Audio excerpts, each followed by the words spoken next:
राधे राधे दोस्तों। आज आप सुने शिव पार्वती की पूष मास की व्रत कथा।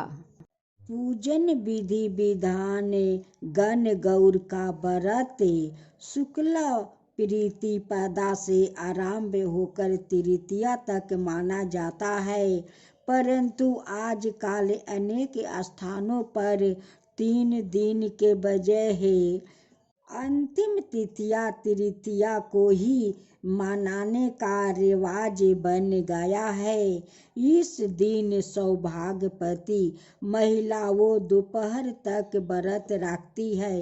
व्रत धारण कर पूजन के पहले रेणुका गौर की स्थापना की जाती है, फिर उस पर सौभाग्य संबंधी चीजें जैसे सिंदूर, कांच की चूड़ियां, मेहंदी, मोहब्बर, काजल, बिंदिया, टीका, शीशा, कंघी आदि से श्रृंगार किया जाता है।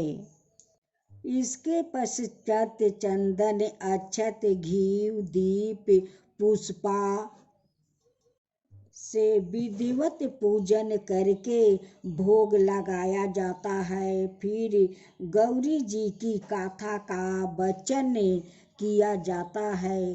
कथा की समाप्ति के बाद व्रत रखने वाली सौभाग्यवती स्त्रियों गौरी जी पर चढ़ाए हुए श्रृंगार से अपनी अपनी मांग भरती है। शाम को एक बार भोजन कर व्रत तोड़ा जाता है। इस व्रत का प्रसाद पुरुषों के लिए नहीं होता, इसलिए केवल महिलाएं ही सेवन करती है। एक बार भगवान शंकर, पार्वती और नारद शुक्ल पक्ष की तृतीया को वर्णन करते हुए एक गांव में पहुँचे तो उनके स्वागत के लिए साधारण कुल की स्त्रियों तुरंत ही थाली में हल्दी, अक्षत, चावल, कुमकुम, जल, पत्र, पुष्पा लेकर उनके पूजन के लिए पहुंची। पार्वती जी ने उन स्त्रियों द्वारा की गई पूजा और भक्ति भाव को स्वीकार किया और उन पर सारा सुहाग छिड़का। तब उन्होंने माँ गौरी से मंगल कामना आशीर्वाद की याचना की। अखंड सौभाग्य का वरदान पाकर वो स्त्रियां आपस लौट गई।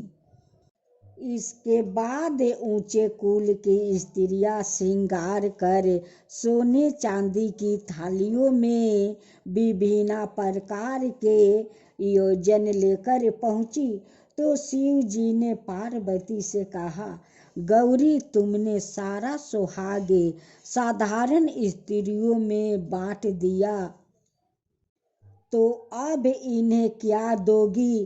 पार्वती ने कहा, इसकी चिंता आप ना करें, मैंने ऊपरी पदार्थों से बना सुहाग रस ही उन्हें दिया था।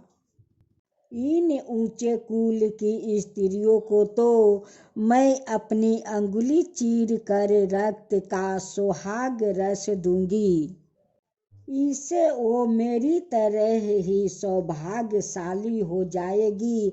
जब कुलीन स्त्रियों पार्वती का पूजन कर चुकी तब पार्वती ने अपनी अंगुली चीर कर उन पर रक्त छिड़क दिया।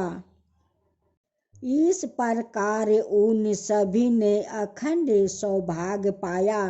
फिर भगवान शंकर की आज्ञा से नदी में जाकर पार्वती ने स्नान किया और बालू रेत के महादेव बनाकर उनका पूजन किया।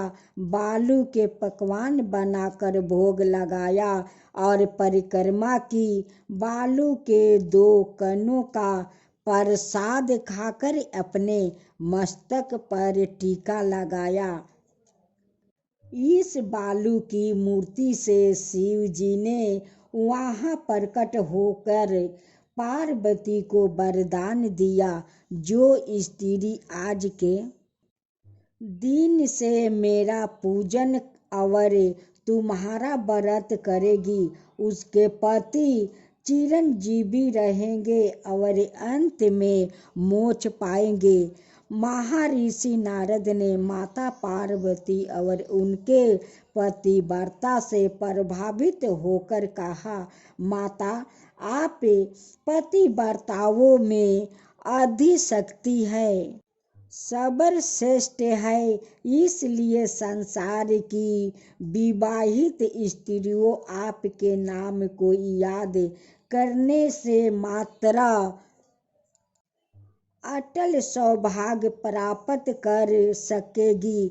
जो स्त्रियों इस व्रत को करके गुप्त रूप से पति का पूजन करके मंगल कामनाओं करेगी, उन्हें महादेव जी की कृपा से दीर्घायु पति मिलेंगे और उनकी समस्त मनोकामनाओं पूर्ण होगी।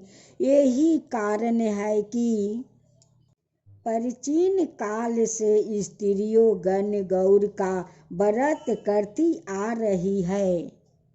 प्राचीन काल में भीम नामक एक महाप्रतापी राक्षस रहा करता।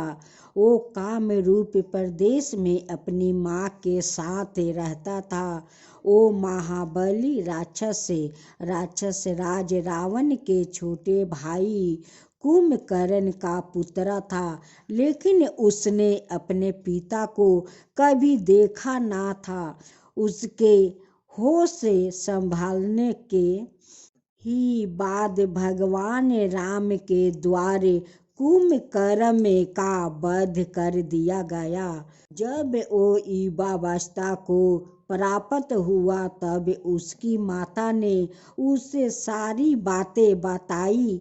भगवान विष्णु के अवतार श्री रामचंद्र जी द्वारा अपने पिता के वध की बात सुनकर वो महाबली राक्षस अत्यंत क्रोध हो उठा।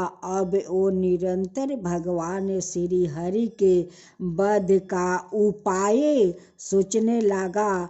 उसने अपने अभिष्ट की प्राप्ति के लिए 1000 वर्ष तक कठिन तपस्या की। उसकी तपस्या से प्रसन्न होकर ब्रह्मा जी ने उसे लोक विजय होने का वर दे दिया। अब तो वो राक्षस ब्रह्मा जी के उस वर के प्रभाव से सारे प्राणियों को पीड़ित करने लगा। उसने देवलोक पर आक्रमण करके इंद्र आदि सारे देवताओं को वहां से बाहर निकाल दिया। पूरे देवलोक पर अब भीम का अधिकार हो गया। इसके बाद उसने भगवान श्री हरि को भी युद्ध में भी परास्त किया। श्री हरि को पराजित करने के पश्चात उसने काम रूप के परम शिव भक्त राजा सुदक्षिण पर आक्रमण करके उन्हें मंत्रियों अनुचरों सहित बंदी बना लिया। उसके अत्याचार से वेदों पुराणों शास्त्रों और स्मृतियों का समर्था एकदम लोप हो गया। वो किसी को कोई धार्मिक कृत्य नहीं करने देता। इस प्रकार यज्ञ दान तप स्वाध्याय आदि के सारे काम एकदम रुक गए। उसके अत्याचार की भीषणता से घबराकर ऋषि मुनि और देवगण भगवान शिव की शरण में गए और उनसे अपना अन्याय सारे प्राणियों का दुख का। उनकी यह प्रार्थना सुनकर भगवान शिव ने कहा, मैं शीघ्र ही उस अत्याचारी राक्षस का संहार करूंगा। उसने मेरे प्रिय भक्त कामरूप नरेश सुदक्षिण को भी सेवकों सहित बंदी बना लिया है। वो अत्याचारी असुर अब और अधिक जीवित रहने का अधिकारी नहीं रह गया है। भगवान शिव से यह आश्वासन पाकर ऋषि मुनि और देवगण अपने अपने स्थान को वापस लौट गए। इधर राक्षस भीम के बंदी गृह में पड़े हुए राजा सुदक्षिण ने भगवान शिव का ध्यान किया और वो अपने सामने त्रिभुवन शिवलिंग रख कर अर्चना कर रहे थे। उन्होंने ऐसे करते देख कर अत्यंत क्रोध होकर राक्षस भीम ने अपनी तलवार से उस पथरियों शिवलिंग पर प्रहार किया, परंतु उसकी तलवार का स्पर्श उस लिंग से हो भी नहीं पाया कि उसके भीतर से साक्षात भूतनाथ भगवान शंभु जी वहां प्रकट हो गए। उन्होंने अपनी हंकार मंत्र से उस राक्षस को वही जलाकर भस्म कर दिया। आप सुने वैकुंठ चतुर्दशी व्रत कथा। वैकुंठ चतुर्दशी की पौराणिक कथा के अनुसार एक बार की बात है, नारद जी पृथ्वी लोक से घूमकर वैकुंठ धाम पहुँचते हैं। भगवान विष्णु उन्हें आदर पूर्वक बैठाते हैं और प्रसन्न होकर उनके आने का कारण पूछते हैं। नारद जी कहते हैं, हे प्रभु, आपने अपना नाम कृपा निधान रखा है, इससे आपका जो प्रिय भक्त है वही तर पाते हैं। जो सामान्य नार नारी है वो वंचित रह जाते हैं।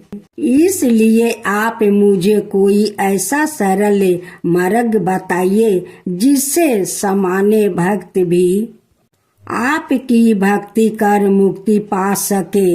यह बात सुनकर विष्णु जी बोले, हे नारद, मेरी बात सुनो। कार्तिक शुक्ल पक्ष की चतुर्दशी को जो नार नारी व्रत का पालन करेंगे और श्रद्धा भक्ति से मेरी पूजा अर्चना करेंगे, उनके लिए स्वर्ग का द्वार साक्षात खुले होंगे।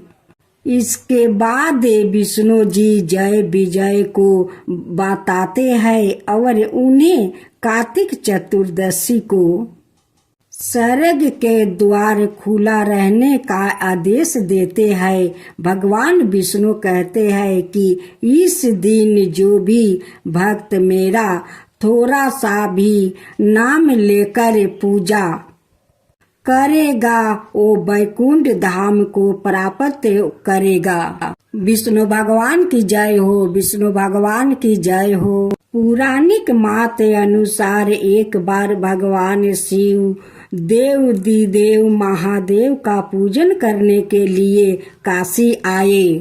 वहाँ माणिकनिर्का घाट पर स्नान करके उन्होंने 1000 सबरम कमल पुष्पों से भगवान विश्वनाथ के पूजन का संकल्प किया।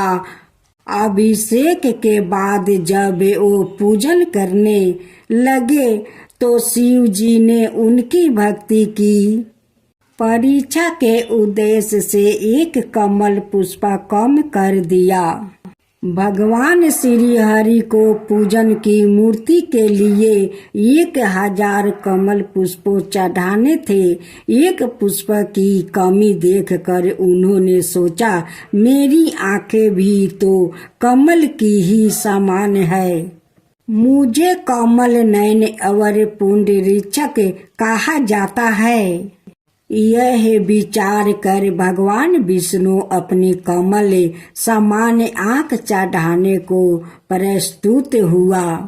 विष्णु जी की इस अगाध भक्ति से प्रसन्न होकर देव महादेव प्रकट होकर बोले, हे विष्णु, तुम्हारे समान संसार में दूसरा कोई मेरा भक्त नहीं है।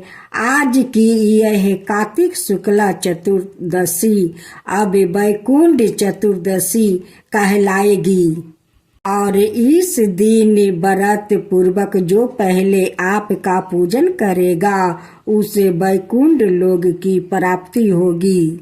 भगवान शिव ने इसी वैकुंठ चतुर्दशी को करोड़ों सुइयों की कांति के समान वाला सुदर्शन चक्र विष्णु जी को प्रदान किया। शिव जी और विष्णु जी कहते हैं कि इस दिन स्वर्ग के द्वार खुले रहेगा। मृत्यु लोक में रहने वाला कोई भी व्यक्ति इस व्रत को करता है वह अपना स्थान वैकुंठ धाम में सुनिश्चित करेगा। जय विष्णु भगवान, जय विष्णु भगवान। धनेश्वर नामक एक ब्राह्मण था जो बहुत बुरे काम करता था। उसके ऊपर कई पाप थे। एक दिन वो गोदावरी नदी में स्नान के लिए गया। उस दिन वैकुंठ चतुर्दशी थी। कई भक्त जन उस दिन पूजा अर्चना करने गोदावरी घाट पर आए थे। उस भीड़ में धनेश्वर भी उन सभी के साथ था। इस प्रकार उन श्रद्धालुओं के स्पर्श के कारण धनेश्वर को भी पुण्य मिला। जब उनकी मृत्यु हो गई तब उसे यमराज लेकर गए और नरक में भेज दिया। तब भगवान विष्णु ने कहा, यह बहुत पापी है, पर इसके वैकुंठ चतुर्दशी के दिन गोदावरी स्नान किया और श्रद्धालुओं के पुण्य के कारण इसके सभी पाप नष्ट हो गए। इसलिए इसे वैकुंठ धाम मिल गया। अंत धनेश्वर को वैकुंठ धाम की प्राप्ति हुई। आज आप सुने गणेश भगवान और माँ तुलसी की कथा। एक ब्राह्मण और ब्राह्मणी रहा करती। उनकी एक ही बेटी थी। अपना बेटी का नाम पार्वती रखा। अभी पार्वती 5 वर्ष के थी।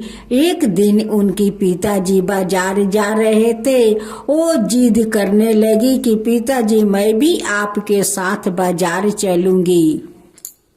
बाजार जाते समय रास्ते में कोई आदमी एक छोटा सा गणेश को फेंक रखा था। उस गणेश को पार्वती उठा लेती है। उनके पिताजी कहते हैं कि बेटी देखो, ये तो टूटे हुए गणेशा है, इसे क्यों उठाती हो? इसे फेंक दो। चलो, मैं बाजार से तुम्हारे लिए मैं अच्छा सा सुंदर सा गणेशा कीन दूंगा। पार्वती कहती है कि नहीं पिताजी, मुझे तो यही गणेशा चाहिए। मैं इस गणेशा को अपना साथ घर ले चलूंगी।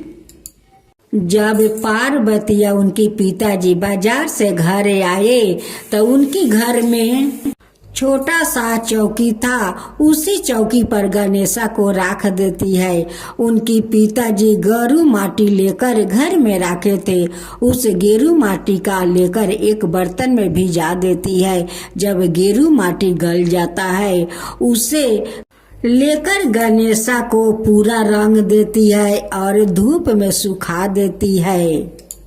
उस चौकी पर एक अच्छा सा आसन बिछा देती है और गणेशा जी को उसी पर बैठा देती है और पिताजी से कहती है कि पिताजी मुझे तो लड्डू चाहिए, मुझे लड्डू आन दीजिए। उनके पिता बाजार जाते हैं और लड्डू ले आते हैं। उस लड्डू को एक थाला में परोस देती है और गणेश भगवान का श्रद्धा भक्ति से पूजा करती है, उन्हें भोग लगाती है। ब्राह्मण ब्राह्मणी अपना छोटी पार्वती को देखकर कहने लगे कि हमारी पार्वती तो पुजेरी बन गई है, वो भी गणेश भगवान का। पार्वती कभी अपना पिताजी से मोदक मंगाती है तो कभी लड्डू मंगवाती है और मंगा करे गणेश जी का बहुत श्रद्धा भक्ति से भोग लगाती है। और गणेश भगवान तो खुशी खुशी से वो भोग खा लेते हैं। गणेशा को सेवा करते करते पार्वती बड़ी हो जाती है। एक दिन पार्वती रंग बिरंग के फूलों से गणेशा जी का वो आसन सजा रही थी। उनकी माँ आकर कहने लगी कि पार्वती आज तो तुम ऐसा सजा रही हो, लगता है कि आज गणेशा को शादी होने वाला है। पार्वती कहती है कि माँ पहले से तो गणेशा का दो पत्नियां है, अब क्या तीसरा शादी करने वाले हैं। उनकी माँ कहती है कि बेटी तुम तो वैसे ही सजाई हो कि लगता है कि गणेशा जी शादी करने जा रहे हैं। पार्वती कहती है कि ठीक है माँ, अभी तो गणेशा को भोग तो लगाने दो। पार्वती का माँ चली जाती है और पार्वती उन्हें बहुत पसंद से भोग लगाती है। कहती है कि गणेशा एक बार तो अपना दर्शन दे दो कि मेरा भक्ति सफल हो जाए। पार्वती का बात सुनकर गणेशा तो दर्शन तो दे देते हैं, लेकिन साथ साथ उनकी लगाए हुए भोग गणेशा अपना हाथ से खाने लगते हैं। पार्वती उनकी पैर छूकर प्रणाम करती है और कहती है कि भगवान आज तो मैं धन्य हो गया, आज तो मेरा भक्ति सफल हो गया, भगवान सफल हो गया, आज मैं बहुत धन्य हो गया। पार्वती कहती है कि गणेशा आप अपना ऐसे ही दर्शन दिखाते रहिए। गणेशा कहते हैं कि नहीं, मेरा एक शर्त है, वो शर्त अगर मान जाओगी तो मैं तुम्हारा भक्ति को सफल करते रहूंगा और अपना दर्शन दिखाते रहूंगा। पार्वती कहती है कि गणेशा आपका शर्त तो मुझे सारा मंजूर है, आप तो बताइए। गणेशा कहते हैं कि पार्वती तुम आज मुझे इतना श्रद्धा भक्ति से पूजा पाठ करती हो, सेवा करती हो, अगर तुम ससुराल चली जाओगी तो मुझे कौन इतना अच्छा से सेवा करेगा, कौन जतन करेगा, कौन भोग लगाएगा। पार्वती कहती है कि नहीं गणेशा, मैं तो कभी शादी नहीं करूंगी, मैं तो आपका ही सेवा करूंगी। गणेशा कहते हैं कि नहीं नहीं, ऐसा तो हो नहीं सकता है, मेरे कारण तुम शादी नहीं करोगी तो मैं तुम्हें दर्शन नहीं दूंगा। अगर तुम शादी नहीं करोगी, अपना घर संसार नहीं बसाओगी तो मेरा सेवा करके क्या करोगी, बताओ पार्वती। विवाहित औरतों अपना सुख शांति के लिए पूजा करती है, कुंवारी लड़कियां अपना वर पाने के लिए पूजा करती है, और तुम बोलती हो कि मैं शादी नहीं करूंगी। गणेशा मैं सब कुछ समझ गई, मैं जब शादी करूंगी तो आपका अपना साथ ससुराल लेकर चली जाऊंगी और आपको वहां पर मैं सेवा करूंगी। तब गणेशा कहने लगा कि अब हुई ना बात, अब मैं तुम्हें दर्शन रोज दूंगी और तुम्हारा हाथ से लगाया हुआ भोग मैं अपना हाथ से खाऊंगा। पार्वती के शादी के लिए उनकी माता पिता घर ढूंढा और पार्वती को अपना धाम धूम से शादी दिया। जब विदाई का समय हुआ तो पार्वती अपना गणेशा को गोद में लेकर डोली में उठ गई और लेकर अपना ससुराल चली गई। उनकी ससुराल वालों देखकर बहुत प्रसन्न हो गए और कहने लगे कि मेरे घर तो साक्षात दुर्गा आई है, अपना गोद में गणेश को लेकर आई है। अब तो उनकी सास ससुर सारे संबंधी उनकी रास्ते में फूल के बिछौना करते हैं और उसी फूल के ऊपर से घर में प्रवेश करवाते हैं। पार्वती का पैर ससुराल में पड़ा और ससुराल वालों को घर धन से भर गया। सारे ससुराल वालों मिलकर गणेशा को धाम धूम से पूजा करने लगा। हे गणेशा, आप जैसे उस पार्वती को मिले और उनकी ससुराल में जाकर धन भर दिया, वैसे सबका घर में जाकर धन भर दीजिए, सबका ऊपर कृपा कीजिए। जो आपका कथा कहे, जो सुने, जो हुंकार भरे, उन सब का घर भर दीजिए, उन सब का ऊपर कृपा कीजिए, सबका घर धन से भर दीजिए। गणेशा की जय हो, गणेशा की जय हो। आप सुने राम किशन का कहानी। राम किशन परमहंस नदी किनारे हमेशा की तरह अपने ध्यान में बैठे हुए थे। उनके पास में उनका शिष्य भी बैठा हुआ था। उनके पास में उनका चेला भी बैठा हुआ था। चेला हमेशा सभी को एक ही सवाल पूछा करता था। उसका जवाब मिलने के बाद कभी संतोष नहीं होता था। उसके मन में आया कि वही सवाल मैं राम किशन परमहंस जी से पूछता हूँ।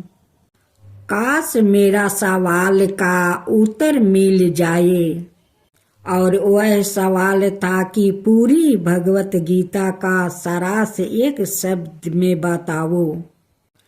जब राम किशन परमहंस अपने ध्यान से जब उठे, जब राम किशन परमहंस अपने ध्यान से जब उठे, तब उनके चेला ने यही सवाल उनको किया कि भगवत गीता का सारांश एक शब्द में बताओ।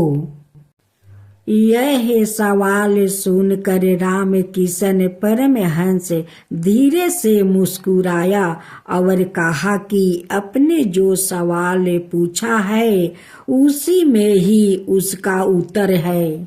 चेला ने पूछा, कैसे? राम किशन परमहंस ने बताया कि आपने जो शब्द इस्तेमाल किया, गीता, आप उस शब्द को उल्टा कर दीजिए और उसका निरंतर पारायण कीजिए। आपको इसका उत्तर मिल जाएगा। और यह कहकर वो घर चले गए। उसके बाद कई समय तक उनका चेला सोचने लगा कि ये कैसा उत्तर है। उनके चेला ने वैसा ही किया जिससे राम किशन परमहंस ने कहा था कि गीता शब्द को उल्टा कीजिए तो वह शब्द हो गया गीता। और वह तागी शब्द का निरंतर बोलता गया, जैसे तागी, तागी तागी तागी तागी तागी तागी, त्यागी त्यागी त्यागी त्यागी त्यागी उच्चारण होने लगा। जैसे ही वह त्यागी शब्द सुनाई देने लगा तो वह रुक गया और समझ गया कि राम किशन परमहंस त्यागी होने का बात कर रहे हैं और वह इस उत्तर से काफी संतुष्ट हुआ और उसने अपने जीवन में सच्चे त्याग की परिभाषा को समझा और अपने जीवन में अनुग्रह किया। रामकिशन परमहंस जैसा महान महापुरुष का हमारे भारत भूमि में जन्म लेना सौभाग्य की बात है। उसी कारण हमें रामकिशन परमहंस का प्रयासंग और अन्यायी महापुरुषों की जीवन से समाज को सही दिशा मिलती है, जिन्होंने हमारे भारतीय संस्कृति की विचारधारा लोग तक पहुंचाया। इससे एक राष्ट्र निवारण हुआ। कभी कभी विचार करता हूँ, महापुरुष के जन्म हमारे भारत नहीं हुए होते तो उपनिषद वेद आज जितनी भी अच्छे विचार हम तक नहीं पहुँचते तो समाज का पतन निश्चित होता।